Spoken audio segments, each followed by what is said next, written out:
Buenos días, el día de hoy les vamos a hablar sobre la citometría de flujo, un artículo de investigación sobre un estudio. Mi grupo está conformado por Ángela Sofía Ortoño, Jennifer Daniela Contreras, Ángela Calpavilla y mi persona, Laura González. Nuestro artículo lleva por nombre Evaluación de una estrategia de selección rentable para la enumeración de linfocitos TCD4 en individuos infectados por VIH mediante citometría de flujo. Fue publicado por la revista de Microbiología Diagnóstica y Enfermedades Infecciosas, que tiene un Sigma Journal Run del 2024 de 0.633 y se encuentra en el cuartil 2 y el índice H es de 106. De acuerdo a estos valores, la revista tiene un alto prestigio y credibilidad en el campo científico. Fue publicado en agosto del 2025 y fue realizado por el Laboratorio de Citometría de Flujo en el Hospital de Formación e Investigación de Estambul, en Turquía, y fue realizado por el Departamento de Microbiología Médica en la Facultad de Medicina de la Universidad de Biruni, en Turquía. Para entrar en contexto, la citometría de flujo es una técnica analítica sofisticada la cual va a permitir el análisis multiparamétrico de células individuales en suspensión. El fundamento se basa en hacer pasar a las células una a una a través de un haz de luz láser, donde cada célula va a ser analizada individualmente. Cuando la luz láser interactúa con las células, se van a producir diversos fenómenos físicos como la dispersión frontal o FS por sus siglas en inglés, que va a darnos información sobre el tamaño celular. También está la dispersión lateral o SS, que indica la granularidad o complejidad interna de la célula. También tenemos a la fluorescencia emitida por los anticuerpos marcados por fluorocromos específicos que se han unido a proteínas de superficie celular. Entonces, lo que busca esta técnica es medir simultáneamente las características de cada célula, dando información detallada sobre las poblaciones celulares que van a estar presentes en la muestra. Para la citometría de flujo, el procedimiento a realizar se basa en 4 pasos generales, que es la extracción de las muestras, donde se va a tener una muestra biológica, ya sea de sangre, tejido o cultivo celular, la cual va a tener las concentraciones de las células que se quiera analizar. Esta debe ser procesada para que se pueda obtener una suspensión celular homogénea. Luego de eso se realiza una tinción e incubación de la muestra, donde las células se van a incubar con los anticuerpos fluorescentes específicos que se van a unir a los marcadores de superficie o intracelulares. El tiempo de incubación puede ser de aproximadamente 15 a 30 minutos a una temperatura ambiente de 4 grados. Esto ya dependerá del inserto, la casa comercial y el protocolo utilizado. Luego de esto se va a realizar una lisis de glóbulos rojos. Cabe destacar que esta lisis se va a realizar solo si la muestra es de sangre completa, donde se va a realizar una lisis de los eritrocitos para que se puedan eliminar y concentrar así las células de interés, que en este caso serían los leucocitos. Esto se hace ya con soluciones hipotónicas que van a romper selectivamente a los eritrocitos.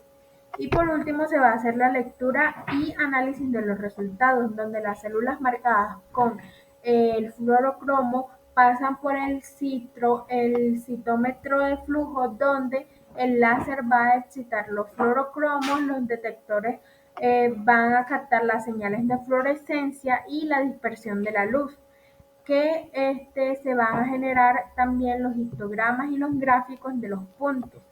Se van a cuantificar las poblaciones celulares según las características. Y pues como ya lo había mencionado anteriormente, este protocolo lo que busca es identificar y contar, así como caracterizar los diferentes tipos de células basándose en propiedades ópticas, químicas y la expresión de marcadores específicos. El VIH es un retrovirus que va a infectar a células específicas del sistema inmune, principalmente a linfocitos TCD4 positivos, que son cruciales para las defensas del cuerpo contra infecciones y enfermedades. Al destruir a estas células, el VIH va a hacer que se debilite el sistema inmune del paciente, y eso va a aumentar el riesgo de que puedan padecer una infección oportunista o cierto tipo de cánceres. La infección por VIH es uno de los mayores desafíos a nivel de salud pública mundialmente. Y aunque muchos países desarrollados han creado tratamientos antirretrovirales, algunos países, por no decir todos, que sean de países subdesarrollados o que tengan escasos recursos, van a presentar retrasos en el diagnóstico y también deficiencias en el sistema de salud. Por lo tanto, los pacientes van a recibir un tratamiento muy tarde, cuando el sistema inmune ya va a estar muy dañado. Como lo mencioné anteriormente, el VIH lo que va a hacer es que va a destruir a estas células o linfocitos T CD4 positivos, los cuales son especiales o fundamentales para el sistema inmune, ya que actúan como coordinadores de la defensa contra infecciones. El VIH va a atacar específicamente a estas células, destruyéndolas gradualmente y debilitando así el sistema inmune. Por esta razón se realiza un conteo de linfocitos TCD4 positivos.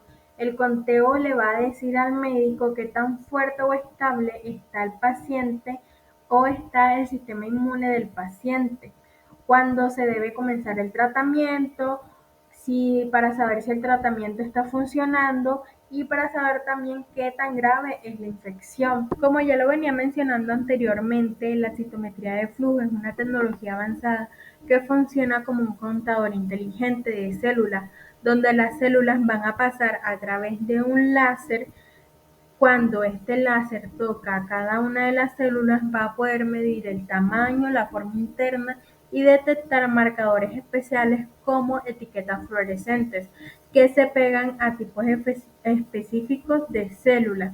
En el contexto del VIH, la citometría de flujo se usa para poder identificar y enumerar específicamente a los linfocitos T CD4 positivos, diferenciándolos de otras células del sistema inmune. Para este método de citometría de flujo se puede utilizar o se pueden derivar dos formas, que es la plataforma única, que incluye pequeñas esferas de referencia en el tubo de análisis, que permite obtener un resultado en un solo paso.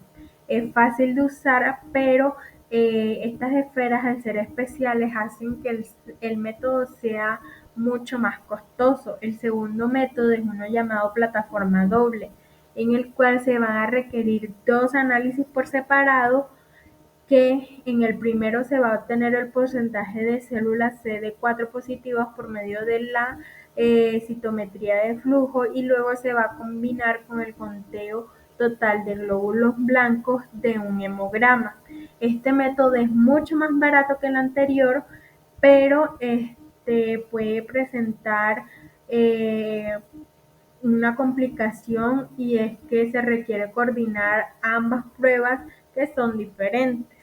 También tenemos un método gold estándar, que es el Panleukogatin o PLG por sus siglas en inglés, que utiliza 4 tipos de anticuerpos diferentes marcados con colores fluorescentes, que es el CD45, el CD3, el CD4 y el CD8.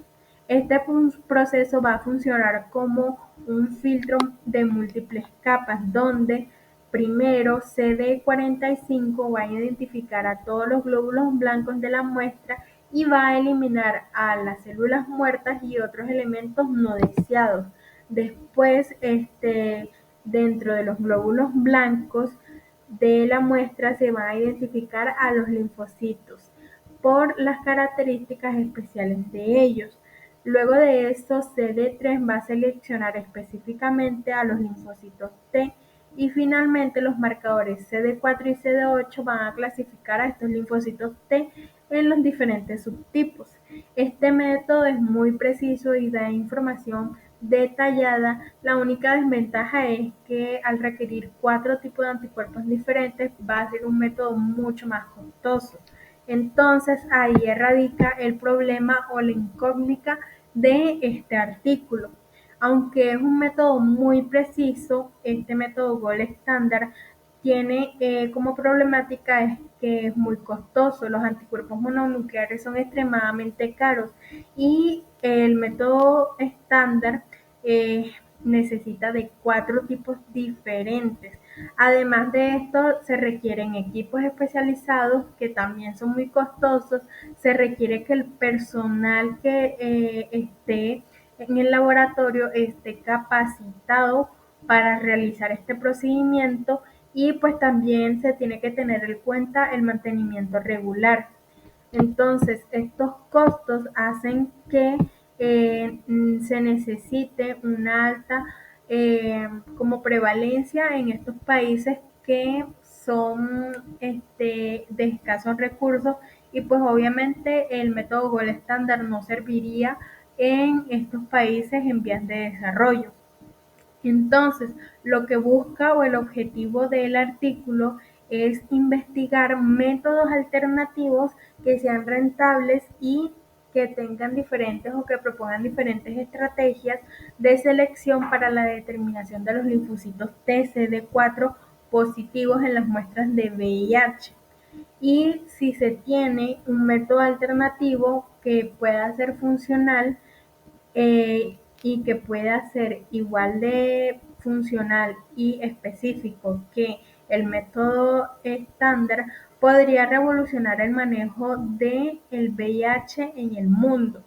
Y pues si se tiene en cuenta o si se puede lograr realizar este método que utiliza la mitad de los anticuerpos monoclonales, es decir, que los costos se van a reducir hacia la mitad, permitiría diagnosticar el VIH mucho más temprano y podría realizarse el tratamiento a tiempo, así como hacer un seguimiento adecuado a los pacientes y como última instancia, pues obviamente podría salvar muchas vidas, ya que ayudaría a controlar la epidemia del VIH o la enfermedad de VIH a nivel mundial.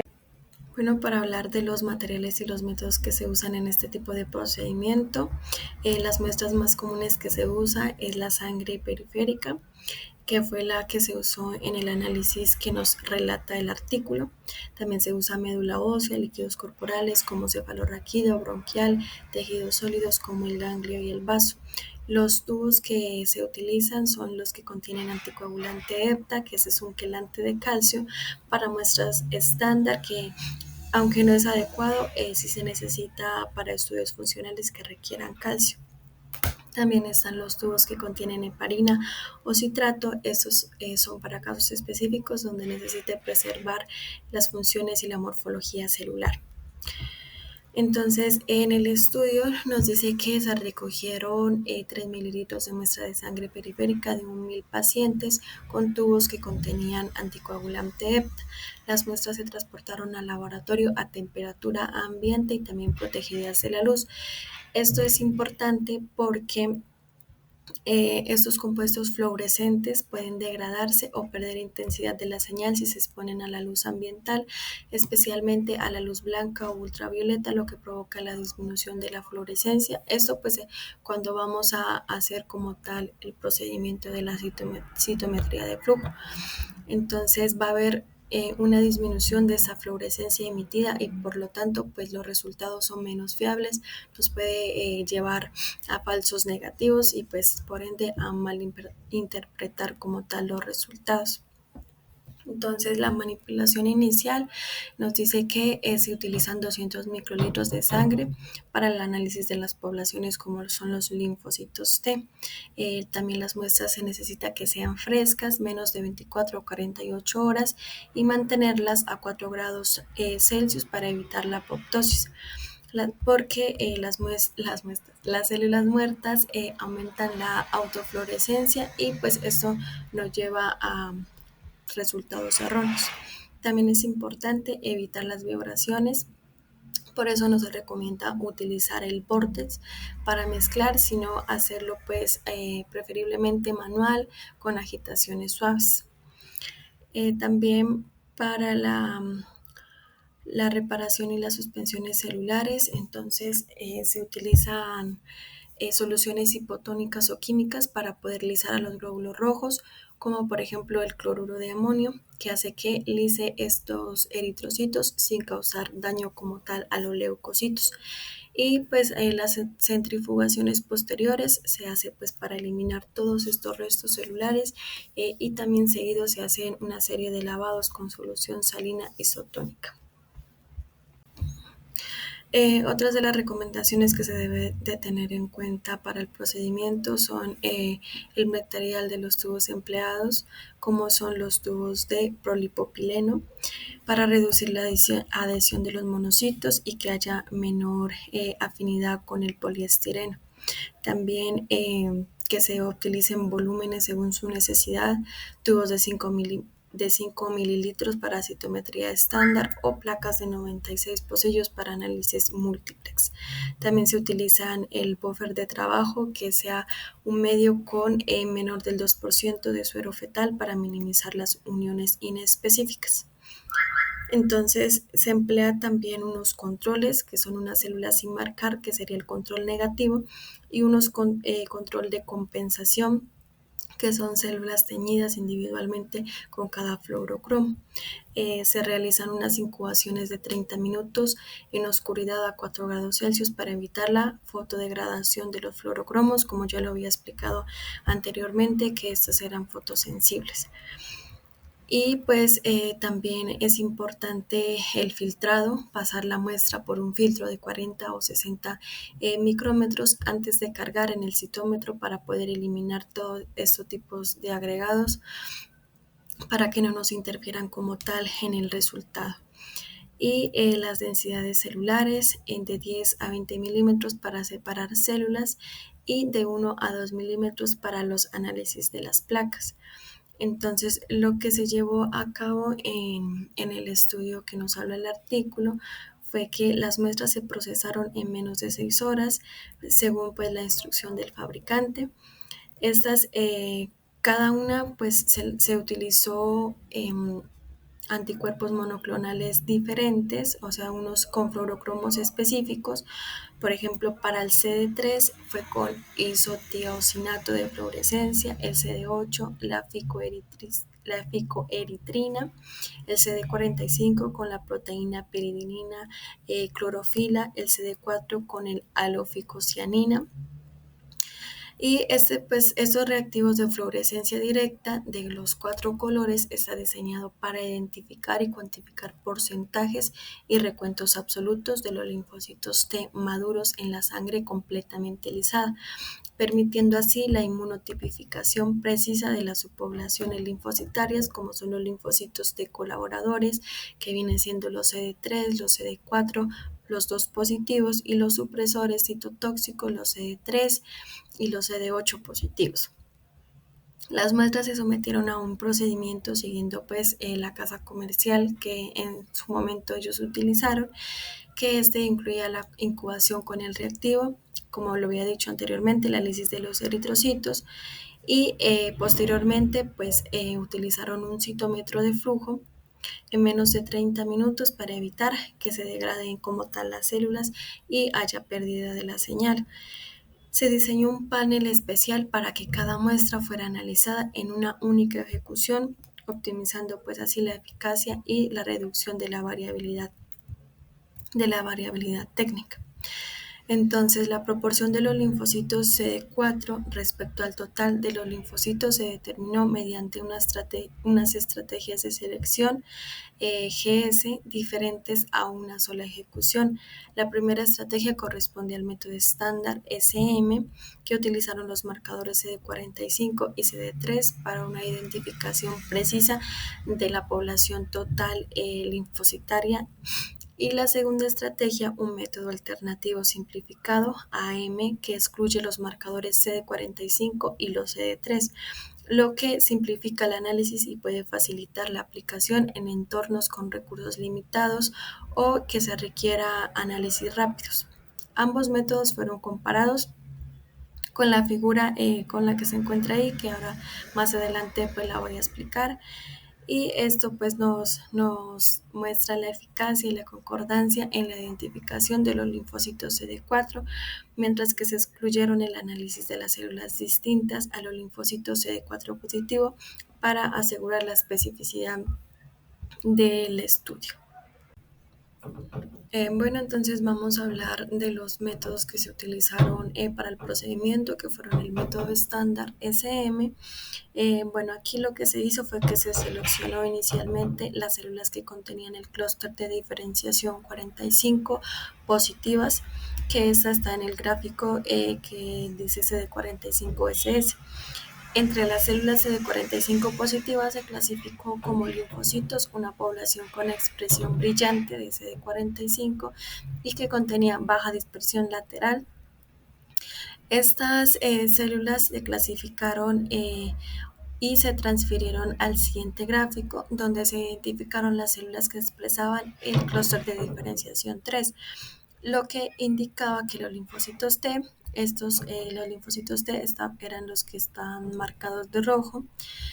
Estos linfocitos CD3 se transfirieron al gráfico siguiente para evaluar la expresión del clúster de diferenciación 4 y del 8. Por consiguiente, estos linfocitos T se dividieron en 4 grupos: en los CD4 positivos, CD8 negativos, CD4 positivos, CD8 positivos, CD4 negativos, CD8 positivos y los CD4 negativos con los CD8 negativos, y se descartaron los porcentajes de las células en relación con el total de los linfocitos. En el otro método, que es el método alternativo, en primer lugar se clasificaron los leucocitos en la gráfica FS-SS. Entre los leucocitos, las células con baja FS y baja SS se clasificaron como linfocitos. Las células dentro de esta clasificación de linfocitos se transfirieron a la gráfica siguiente para evaluar la expresión del CD4 y de los CD8. Por consiguiente, los linfocitos, los que eran independientemente de la expresión del clúster de diferenciación 3, se dividieron en 4 grupos: en los CD4 positivos, CD8 negativos, CD4 positivos con CD8 positivo, CD4 negativos, CD8 positivos y CD8 negativos y CD8 negativos, y determinaron los valores porcentuales de las células en relación con el total de los linfocitos. Bueno, y para terminar con los materiales y métodos, tenemos los análisis de costos, que estos están asociados que para evaluar la diferencia de rentabilidad entre el método estándar y el método alternativo se van a calcular los precios de los tubos de prueba y los anticuerpos. También está asociado con el proceso de transporte, el cual varía entre los centros y está inducido como parte del servicio rutinario de mensajería, el cual no fue considerado en el cálculo ya que es idéntico para ambos métodos.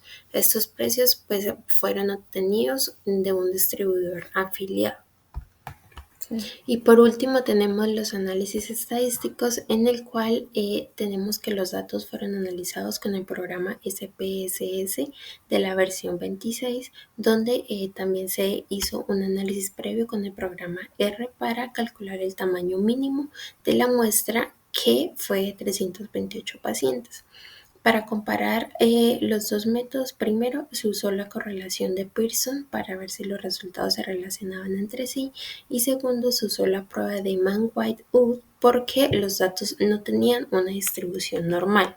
Por lo tanto, todos los análisis que se realizaron pues todos estos análisis se realizaron con un intervalo de confianza del 95% para asegurar la fiabilidad, y los resultados se interpretaron en el contexto de su relevancia estadística y clínica. En cuanto a las limitaciones, a pesar que los resultados obtenidos fueron prometedores, este estudio presenta ciertas limitaciones metodológicas y de alcance que deben considerarse para poder interpretar los hallazgos. Estas restricciones sugieren la necesidad de investigaciones adicionales para poder validar completamente la aplicabilidad clínica de los métodos propuestos.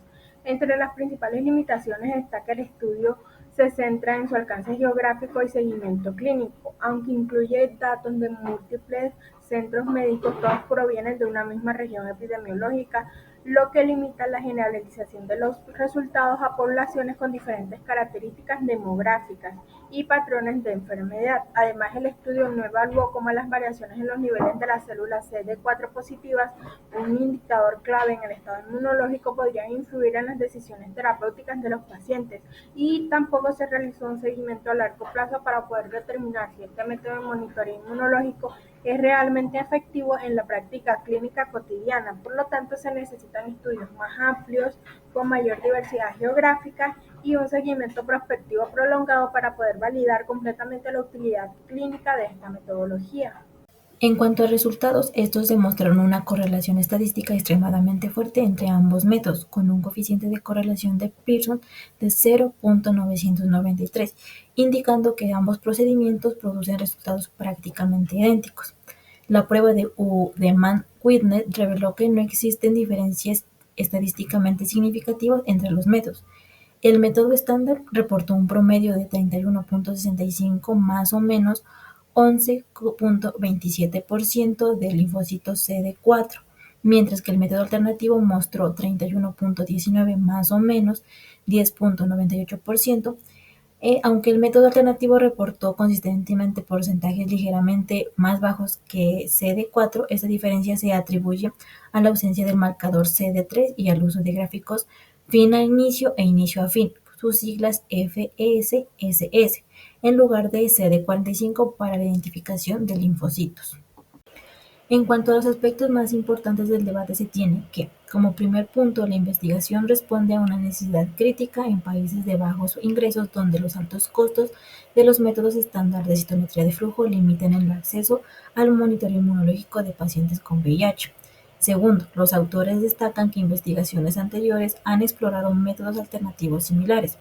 Un estudio en Tailandia con 611 muestras seropositivas encontró resultados comparables, demostrando una fuerte correlación entre métodos alternativos y estándar. Similarmente, investigaciones en otros países de bajos ingresos han validado enfoques volumétricos rentables como alternativas viables, aunque con consideraciones específicas para cada sistémica. Tercero, el método alternativo desarrollado ofrece múltiples beneficios, como por ejemplo reduce significativamente el uso de reactivos y tubos, y disminuye la carga de trabajo del laboratorio y minimiza el tiempo de procesamiento. Cuarto, la combinación de anticuerpos CD4 y CD8 permite una identificación específica de células CD4 positivas, mientras excluye poblaciones doblemente positivas, aspecto que algunos estudios previos habían pasado por alto. Entre otros aspectos significativos, se tiene que los autores explican que el método alternativo reporta sistémicamente porcentajes ligeramente menores de CD4 positivos debido a dos factores técnicos. El primero es la ausencia del marcador CD3 y el uso de gráficos FSSS en lugar de CD45 para la identificación de linfocitos. Esto puede permitir que células no linfocíticas se localicen en regiones similares a los linfocitos, causando una mínima disminución en el porcentaje de CD4 positivas. Como sexto, reconocen importantes limitaciones como que el estudio no abarca muestras de diferentes regiones epidemiológicas, lo que limita la generalización de los resultados. Además, no se analizó el impacto de las variaciones en los porcentajes de CD4 positivos en el tratamiento de pacientes, aspecto crucial para la implementación clínica. Y por último, se tiene que el debate enfatiza que la enumeración de los linfocitos T CD4 positivos tiene importancia no solo para pacientes individuales, sino para la salud pública global, mientras los métodos Gold Standard tienen una aplicabilidad limitada en países de bajos ingresos debido a sus costos elevados. Los métodos alternativos pueden ofrecer una aplicación más amplia y demostrar el acceso de monitoreo inmunológico.